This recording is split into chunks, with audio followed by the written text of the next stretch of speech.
Film ऐसे वक्त में शुरू होती है जब पृथ्वी का विकास शुरू भी नहीं हुआ था। फिल्म शुरू होते ही पृथ्वी पर एक स्पेसशिप का आगमन होता है। हम देखते हैं कि स्पेसशिप से एक मानव बाहर निकलता है। वो पास में ही बहते पानी की तरफ जाता है। वो ऊपर आसमान की तरफ देखते हुए पानी को अपने हाथ में लेता है और देखते ही देखते वो गलकर पानी के साथ बह जाता है। और फिल्म में दिखाते हैं कि उसी की डीएनए से पृथ्वी पर जीवन शुरू हुआ।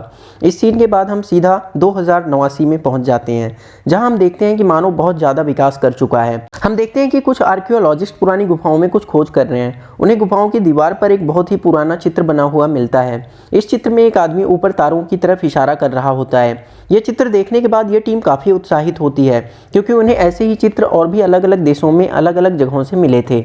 उनके अनुसार जिस वक्त के ये चित्र हैं उस वक्त में उन अलग अलग देशों का आपस में कोई भी संबंध नहीं था। उनका कहना है कि 30-35 हज़ार साल पहले इतनी दूर आने जाने का कोई साधन नहीं था, फिर भी अलग अलग दूरी से एक ही जैसा चित्र क्यों मिला। काफ़ी विचार विमर्श के बाद वो ये निष्कर्ष निकालते हैं कि चित्र में जो आदमी तारों की तरफ इशारा कर रहा है वो हर चित्र में एक ही तारामंडल की तरफ इशारा कर रहा है। उन्हें लगता है कि एक इन्विटेशन है मानव जाति के लिए। ये मैप इसलिए छोड़ा गया है ताकि हम इंसान अपने बनाने वालों को खोज सकें। दोस्तों, अभी का जो वक्त चल रहा है ये सन 2091 है, जो कि हमारे वक्त से भी बहुत आगे की बात है, या यूँ कहे कि भविष्य में ये कहानी चल रही है। वो ये सारी बातें अपने कॉरपोरेशन के हेड को बताते हैं और उसके बाद एक 18 लोगों की टीम बनाई जाती है जो प्रमीथियस नाम स्पेसशिप में सवार होकर स्लीपिंग चैम्बर में बंद हो जाते हैं। और इस स्लीपिंग चैम्बर को एक रोबोट देखभाल करता है और फिर प्रमीथियस उस तारामंडल की खोज में उस दिशा में निकल जाता है। उनका ये सफ़र 28 महीने तक चलता है। 28 महीने के बाद प्रमीथियस उस ग्रह के पास पहुंच जाता है जो इस नक्शे में दिखाया गया है। फिर हम देखते हैं कि रोबोट डेविड एक एक करके सबको स्लीपिंग चैम्बर से बाहर निकालता है। इसके बाद वो धीरे धीरे अपना स्पेसशिप उस ग्रह के पास ले जाते हैं, पर अभी भी उन्हें वहां पर कोई जीवन का चिन्ह नहीं दिखाई दे रहा होता है। जब उनका स्पेसशिप दो बड़ी बड़ी चट्टानों के बीच से होकर गुजर रहा होता है तब उन्हें कुछ कंस्ट्रक्शन जैसा दिखाई देता है, जैसे किसी ने वहां पर कुछ बनाया हो। उनमें से एक मेंबर कहता है कि प्रकृति कभी भी एक सीधी लाइन में कुछ नहीं बनाती। उसका कहना है कि ये जरूर किसी के द्वारा बनाई गई जगह है। वो अपना स्पेसशिप उस स्ट्रक्चर के पास लैंड करते हैं। लैंड करते ही सबको आश्चर्य होता है, क्योंकि कोई प्राकृतिक निर्माण नहीं बल्कि किसी के द्वारा बनाया हुआ वो कंस्ट्रक्शन होता है। दोस्तों, वो बाहर निकलकर वहां जाना चाहते हैं ताकि वहां जो कुछ भी है उसका पता कर सकें, पर स्पेसशिप का पायलट उन्हें बताता है कि 6 घंटे में रात होने वाली है, इसलिए उन्हें आज नहीं कल जाना चाहिए। पर एक टीम मेंबर वहां अभी जाना चाहता है, इसलिए वो सभी स्पेस सूट पहनते हैं और बाहर निकल जाते हैं। दोस्तों, जब वो बाहर निकलते हैं तब उन्हें एहसास होता है कि वहां का जो वायुमंडल है वो बिल्कुल पृथ्वी जैसा है, पर उनकी मशीन बताती है कि यहाँ पर कार्बन डाइऑक्साइड 3% पृथ्वी के मुकाबले ज़्यादा है, जिसके कारण वो यहाँ पर सांस नहीं ले सकते। वो सारे सांस लेने के लिए हेलमेट का प्रयोग करते हैं। और दोस्तों, हम देखते हैं कि जो रोबोट डेविड होता है वो भी हेलमेट पहन रहा होता है। तो चार्ली उसे कहता है कि तुम क्यों हेलमेट पहन रहे हो, तुम तो एक रोबोट हो। फिर डेविड जवाब देता है कि मैं इंसानों जैसा दिखूं इसलिए मैं हेलमेट पहन रहा हूं। दोस्तों, चार्ली और डेविड की बातें होती रहती हैं। दरअसल डेविड ऐसा रोबोट है जो बिल्कुल इंसानों जैसा दिखता है, जिसे हम पहचान ही नहीं सकते कि वो एक रोबोट है या फिर इंसान। अब वो सारे अंदर उस स्ट्रक्चर में जाते हैं और साथ ही रास्ते में अपना स्कैनर छोड़ते जाते हैं ताकि उस पूरे स्ट्रक्चर का नक्शा देख सकें। ये स्कैनर स्पेसशिप में बैठे पायलट के मॉनिटर से कनेक्ट होता है और वहाँ से उसे दिख रहा होता है। दोस्तों, पूरी टीम एक ऐसी जगह पर पहुँच जाती है जहाँ पर ऊपर से पानी की बूंदें टपक रही होती हैं। तभी चार्ली अपने मॉनिटर की तरफ देखता है और बोलता है कि यहाँ का वातावरण बिल्कुल पृथ्वी के जैसा है और हम यहाँ पर बिना हेलमेट के भी सांस ले सकते हैं। हम देखते हैं कि सबके मना करने के बाद भी चार्ली अपना हेलमेट उतार देता है और अब वो वहाँ आसानी से सांस ले सकता है। और फिर बाकी सारे भी अपना हेलमेट उतार देते हैं। उसके बाद जब सारे आगे बढ़ते हैं तब दीवार पर डेविड को कुछ निशान दिखता है। उस निशान पर कुछ तरल पदार्थ सा लगा होता है। डेविड उन निशानों को लकीर खींच के एक कर देता है और तभी कुछ पारदर्शी आकृतियां वहां से गुजरती हैं, जिन्हें देखकर सारे डर जाते हैं। दोस्तों, सारे उन आकृतियों का पीछा करते हैं और तभी एक आकृति फिसलकर गिर जाती है और जब तक वो खड़ी होकर फिर से भागती है तभी एक दरवाजा बंद होता है और उसका सिर इस पार और धड़ उस पार रह जाता है। और ये सब जब उसके करीब जाते हैं तब वहां पर उन्हें सच में एक विशाल का सिर मिलता है जो किसी एलियन का लगता है। आखिर ये आकृतियां थी क्या? दोस्तों, हम जैसे वीडियो रिकॉर्डर का उपयोग करते हैं ऐसे ही ये एक टेक्नोलॉजी है जिससे वो चीज़ों को रिकॉर्ड कर लेते हैं। तो दोस्तों, ये आकृतियां वही हैं जो आज से लगभग हजारों साल पहले रिकॉर्ड की गई हैं। दोस्तों, जब वो आगे बढ़ते हैं तब उन्हें वहां पर एक पेंटिंग दिखाई देती है। वहां पर बहुत सारे मिट्टी के बर्तन रखे होते हैं। दोस्तों, उनके वहां जाने से वहां का वातावरण में बदलाव होने लगता है और ऊपर की पेंटिंग पिघलना शुरू हो जाती है। तभी मिस सॉ उन सबको वहाँ से वापस चलने को बोलती हैं। डेविड एक मटके के पास जाता है जिसमें से काले रंग का एक तरल पदार्थ निकल रहा होता है। उसे उसने जीवन के निशान दिखते हैं, यानी कि एलियन जरूर यहाँ पर नई नई प्रजातियां बना रहे थे। इसी बीच स्पेस शिप से उन्हें वापस आने के लिए कॉल आती है क्योंकि बाहर बहुत जोर का तूफान आ रहा होता है। वो 15 मिनट में स्पेस शिप का दरवाजा बंद करने वाले होते हैं। इसके बाद वो सारे वापस शिप के लिए लौटते हैं। इसी बीच सॉ उस सर को एक थैले में डालती है और निकल जाती है। पर दोस्तों डेविड सबकी नजर बचाकर एक मटका अपने साथ छिपा लेता है। डेविड के ऐसा करने का कारण हमें आगे पता चलेगा। दोस्तों ये इनके वापस लौटने का और तूफान का जो सीन है वाकई बहुत ही जबरदस्त है। एक सीन में एलियन का सिर गिर जाता है जिसे सॉ वापस लेने भागती है। दरवाजा बंद होने वाला होता है कि तभी चार्ली सॉ को बचा लेता है। सारे वापस शिप में पहुंच जाते हैं, लेकिन उनके 2 लोग अभी भी वहां उस स्ट्रक्चर में फंसे होते हैं। उन लोगों को वायरलेस पर सूचित करते हैं कि आज रात उन्हें वहीं पिरामिड में ही रुकना होगा क्योंकि वहां बहुत जोर का तूफान है। सुबह टीम उन्हें वापस लेने आएगी। दोस्तों अगले सीन में हम डेविड को देखते हैं। वो अपने साथ लाया हुआ मटका खोलता है जिसमें उसे 3 ट्यूब मिलती है। डेविड को उस ट्यूब में डीएनए मिलता है। दोस्तों जैसा मैंने पहले बताया था कि डेविड और चार्ली की बातें काफ़ी होती हैं, या यूँ कहें कि डेविड और चार्ली को बिल्कुल पसंद नहीं करता। इसलिए डेविड एक पैक बनाता है और उसमें वो डीएनए मिला देता है, फिर उसे वो चार्ली को पिला देता है। दोस्तों शायद डेविड ये भी पता करना चाहता है कि इस डीएनए का मानव शरीर पर क्या असर होगा। अगले सीन में हम देखते हैं कि डॉक्टर सॉ अपने साथ लाई एलियन के सिर पर रिसर्च कर रही होती हैं। वो उसे इंजेक्शन देकर उसके सेल को करंट देते हैं जिसकी वजह से उसमें जान आ जाती है। पर डॉक्टर सॉ करंट को कंट्रोल नहीं कर पाती और अचानक से उसका सिर फट जाता है। डॉक्टर सॉ और उसका डीएनए जांच करती हैं, तब वो शॉक्ड हो जाती हैं क्योंकि उसका डीएनए बिल्कुल इंसानों की तरह है, यानी कि इंसान इन्हीं के वंशज हैं। हम देखते हैं डॉक्टर सॉ और चार्ली के बीच शारीरिक संबंध बनता है। अगली सुबह सारे वापस पिरामिड में जाने को तैयार होते हैं क्योंकि उनके जो 2 साथी पीछे छूटे थे उनकी अभी तक कोई खबर नहीं थी।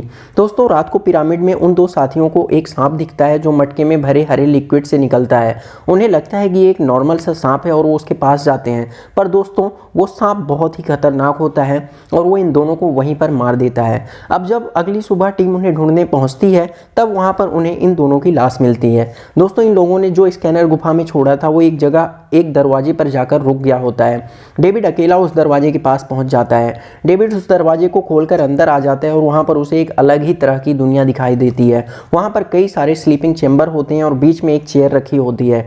डेविड को वहां पर बहुत सारी बटन दिखती है। डेविड उनमें से एक बटन को दबाता है, तभी वहां फिर से वही पारदर्शी आकृतियां दिखाई देती हैं जो एक वीडियो रिकॉर्डर की तरह प्ले हो जाती हैं। डेविड देखता है कि एक एलियन की आकृति आकर उस चेयर पर बैठती है और फिर वो कुछ बटन को दबाती है और तभी देखते ही देखते पूरे ब्रह्मांड का मैप ऊपर विजिबल हो जाता है। दोस्तों पूरी मूवी में इस सीन से जानदार कोई सीन नहीं है। डेविड को दिखाई देता है कि सारे एलियन पृथ्वी की तरफ जा रहे थे और एक एलियन दूसरे एलियन से बात कर रहा है और तभी अचानक लाइट बंद हो जाती है।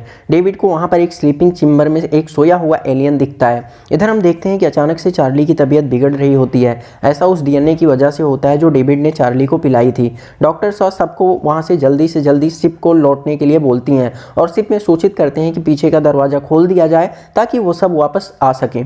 पर जो शिप की हेड होती है वो किसी भी इन्फेक्टेड इंसान को शिप में अंदर लेने से मना कर देती है। पूरी टीम शिप के बाहर आ चुकी होती है और दोस्तों चार्ली की हालत बिल्कुल खराब हो चुकी है। तभी जो शिप की हेड होती है वो हाथ में एक मशीन लिए बाहर आती है जिस मशीन से आग निकल रही होती है। दोस्तों वो उस आग से चार्ली को जला देती है और बाकी के लोग शिप में वापस आ जाते हैं। डॉक्टर सब बेहोश हो गई होती हैं। जब वो होश में आती हैं तब डेविड उनका चेकअप कर रहा होता है। डेविड डॉक्टर सॉ को बताता है कि वो प्रेग्नेंट हैं, पर डॉक्टर सॉ को यकीन नहीं होता क्योंकि कुछ मेडिकल प्रॉब्लम की वजह से वो कभी भी मां नहीं बन सकती। पर डेविड कहता है कि उनके पेट में 3 महीने का बच्चा है। डॉक्टर सॉ को कुछ समझ नहीं आता। वो डेविड को अपने पेट से बच्चे को बाहर निकालने को कहती हैं, पर डेविड कहता है कि यहाँ संभव नहीं है। वो कहता है कि वो उन्हें स्लीपिंग चेंबर में डाल देगा और पृथ्वी पर वापस जाकर उनका इलाज करेगा। दोस्तों डेविड उन्हें इंजेक्शन देता है और वो बेहोश हो जाती हैं। दोस्तों अब सोचने की बात यह है कि डॉक्टर सॉ को 3 महीने का बच्चा हो ही नहीं सकता क्योंकि 3 महीने पहले तो वो स्लीपिंग चेंबर में थी, पर ऐसा उस डीएनए की वजह से हो रहा है जो डेविड ने चार्ली को पिलाया था। जब डॉक्टर सॉ को दोबारा होश आता है तो हम देखते हैं कि 2 लोग उन्हें स्लीपिंग चेंबर में डालने की कोशिश कर रहे होते हैं, पर डॉक्टर सॉ किसी तरह उन सब से बचकर किसी तरह एक दूसरे कमरे में भाग जाती हैं। दोस्तों हम देखते हैं कि इस कमरे में एक बहुत ही एडवांस मशीन होती है जो हर तरह के ऑपरेशन करने में माहिर है। डॉक्टर सॉ उस मशीन के अंदर लेट जाती हैं और उसे ऑपरेशन करने का कमांड दे देती हैं। हम देखते हैं कि मशीन ऑपरेशन करके डॉक्टर सॉ के पेट से एक अजीब सा कीड़ा निकालती हैं। डॉक्टर सॉ किसी तरह वहां से बाहर निकल आती हैं और दरवाजा बाहर से बंद कर देती हैं। हम देखते हैं कि टीम के सारे लोग एक बूढ़े आदमी के पास खड़े होते हैं। दोस्तों ये बूढ़ा आदमी दरअसल इस कॉर्पोरेशन का CEO है जिसने उन्हें इस मिशन के लिए फंडिंग की है। दरअसल वो यहाँ इसलिए आया है ताकि इंसानों को बनाने वालों से मिल सके और उनसे कभी ना बूढ़ा होने और कभी ना मरने का तरीका पता कर सके। डॉक्टर साहब वहाँ आती हैं और कहती हैं कि वो सब जिन्होंने हमें बनाया वो सब मर चुके हैं और अब ऐसा नहीं हो सकता। पर डेविड कहता है कि नहीं, उनमें से एक अभी भी जिंदा है, वहाँ पिरामिड में एक स्लीपिंग चेम्बर में बंद है और हम सब उससे मिलने जाएंगे। पर तभी स्पेसशिप का कैप्टन आता है और बताता है कि ये कोई पिरामिड या घर नहीं है, दरअसल ये वो जगह है जहाँ पर वो विनाश के हथियार बनाया करते थे। उसका कहना है कि बस उनकी एक प्रयोगशाला थी, उन लोगों ने यहाँ पर कुछ ऐसे जीव बनाए जिन्होंने पैदा होकर उन्हें ही मार डाला। ये उन सबको वापस जाने को बोलता है, पर डॉक्टर साहब उस इकलौते एलियन से मिलना चाहती हैं जो अभी भी स्लीपिंग चैम्बर में जिंदा है। डॉक्टर साहब अपनी टीम के साथ वापस पिरामिड में पहुंच जाती हैं। इधर पायलट पिरामिड का मैप स्कैन करके देख रहा होता है। जब वो स्कैन मैप को ध्यान से देखते हैं तब वो शॉक्ड हो जाते हैं क्योंकि वो एक अंतरिक्ष यान होता है। आगे हम देखते हैं कि सब उस एलियन कक्ष में पहुंच जाते हैं और वहां पहुंच के वो डेविड से पूछते हैं कि दरअसल वो यहाँ क्या करना चाहते थे। डेविड उन्हें बताता है कि वो पृथ्वी पर जाने की तैयारी कर रहे थे। सॉ पूछती है पर क्यों? डेविड बताता है कि वो नई प्रजाति को बसाने के लिए पुरानी प्रजाति का विनाश करना चाहते थे। उसके बाद डेविड स्लीपिंग चैम्बर से उस एलियन को उठा देता है और फिर उससे बात करने की कोशिश करता है, पर एलियन बहुत गुस्से में होता है और वो डेविड का सिर उखाड़ कर फेंक देता है और वहाँ मौजूद सभी लोगों को मार देता है। डॉक्टर साहब वहाँ से भागने में कामयाब हो जाती हैं। तभी एलियन अपना शिप स्टार्ट करता है। वो शिप टेक ऑफ करने वाला ही होता है कि तभी डॉक्टर साहब दौड़कर अपने शिप में आती हैं और अपने कैप्टन से कहती हैं कि उन्हें एलियन के शिप को रोकना होगा। पर कैप्टन कहता है कि नहीं, वो कुछ नहीं करेगा, वो सिर्फ वापस घर जाएंगे। पर डॉक्टर साहब कहती हैं कि अगर हमने शिप को नहीं रोका तो हम सब मारे जाएंगे और हमारा कोई घर नहीं होगा क्योंकि ये एलियन पृथ्वी को ख़त्म करने जा रहे हैं। फिर जैसे ही एलियन का शिप उड़ता है, कैप्टन अपने शिप भी उसके पीछे उड़ाते हैं और उसे एलियन के शिप से टकरा देते हैं और एक साथ दोनों शिप क्रैश होकर नीचे गिर जाते हैं। अगले सीन में हम देखते हैं डॉक्टर शाह तेजी से शिप में कुछ सामान लेने जाती हैं। तभी उन्हें अंदर वही कीड़ा दिखता है जो उनके पेट से निकला था।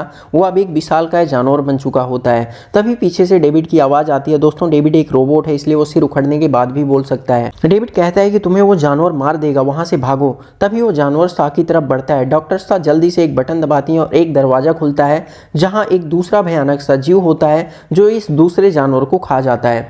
दोस्तों, आगे डेविड डॉक्टर को कहता है कि उसे हेल्प चाहिए। डॉक्टर पूछती है कि उसे उसकी हेल्प करके क्या फ़ायदा मिलेगा। तब वो कहता है यहाँ पर बहुत सारे शिप हैं और वो उन शिप को चला सकता है और वह डॉक्टर शाह को सुरक्षित उनके घर पहुँचा सकता है। उसके बाद डॉक्टर शाह उसके सिर और बॉडी को लेकर एक दूसरे शिप में जाती हैं और डेविड को फिर से ठीक करती हैं।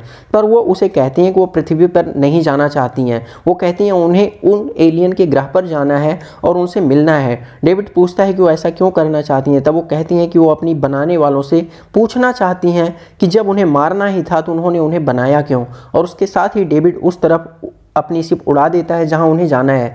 दोस्तों, हम नीचे देखते हैं कि उस विशालकाय एलियन के पेट को फाड़कर एक अजीब सा जानवर निकलता है जो बहुत तेज़ आवाज़ में चिल्लाता है और इसी के साथ मूवी ख़त्म हो जाती है। आपको हमारा ये वीडियो कैसा लगा हमें कमेंट सेशन में ज़रूर बताएं और अगर आपने अभी तक हमारे इस चैनल को सब्सक्राइब नहीं किया है तो चैनल को सब्सक्राइब करें, लाइक करें और बेल आइकॉन दबाना ना भूलें।